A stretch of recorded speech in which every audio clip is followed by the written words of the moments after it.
Здравствуйте!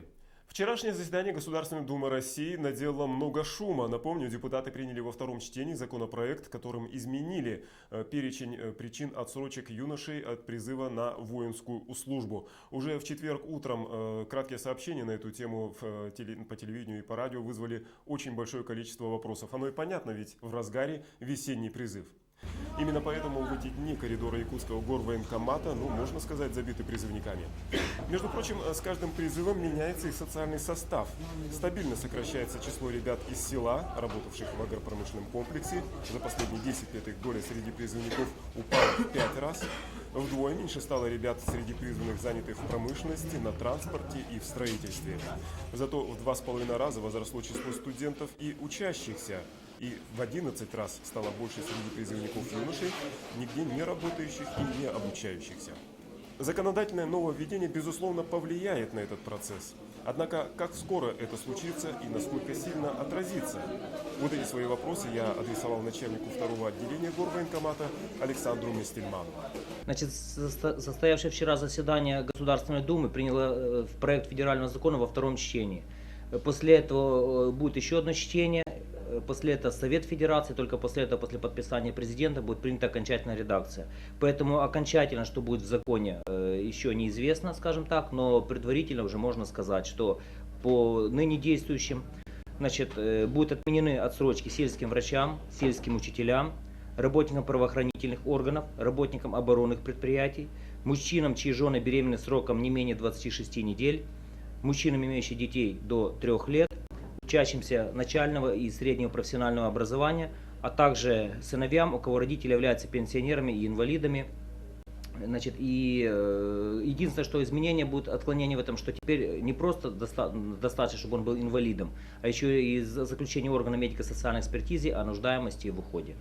Вот эти виды предлагается отменить, эти виды отсрочек предлагается отменить в основе окончательно с 1 января 2008 года, но возможно поэтапный отмена.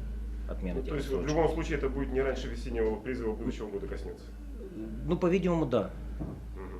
Ясно. Александр Николаевич, а вот то, что касается призыва этого года, что вы можете сказать, как он идет, насколько успешно, насколько активно? Он проходит в плановом режиме. Если говорить по городу Якутску, уже прошло призывную комиссию свыше 1600 человек.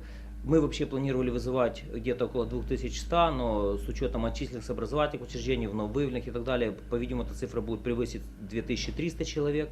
По состоянию на сегодняшний день свыше 100 человек призваны, из которых около 60 уже ушли в различные рода и виды вооруженных сил.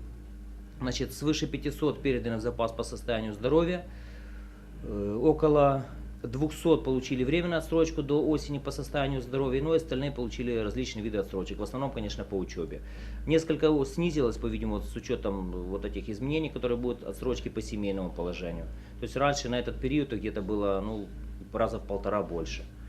Вот если попробовать поставить, скажем, оценку ребятам нынешнего призыва, в сравнении с прошлогодними, какая оценка будет?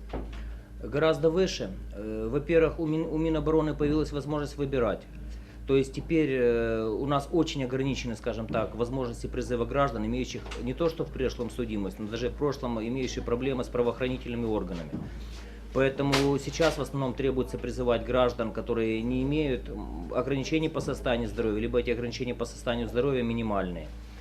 И кроме того, как правило, мы стремимся призывать тех, кто имеет положительные характеристики, потому что войска в этот раз очень, скажем так, хорошие и приличные.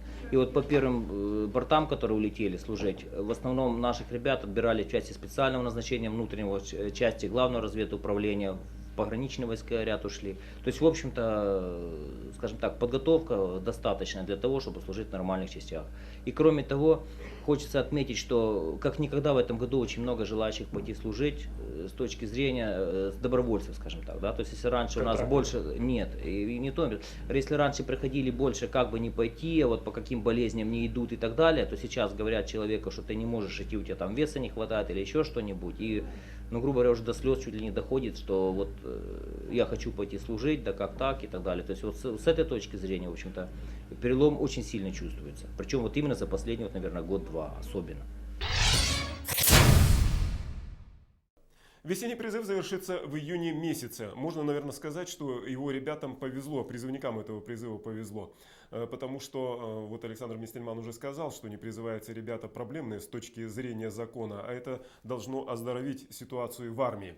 Ну, конечно, армии можно за это и попенять, ведь они, по сути дела, оставили проблемных, так скажем, ребят на гражданке, когда родители, по сути дела, за ними уже никакого контроля не имеют. И таким образом потерялась единственная надежда на то, что ну, хотя бы армия их исправит. Но, с другой стороны, можно понять родителей остальных ребят. Им-то гораздо спокойнее, когда ребята будут служить в нормальной обстановке, где не будет шансов, скажем, попасть в какую-то разборку такого криминального характера, когда отдельные военнослужащие склонны к тому, чтобы даже перестрелять своих собственных сослуживцев.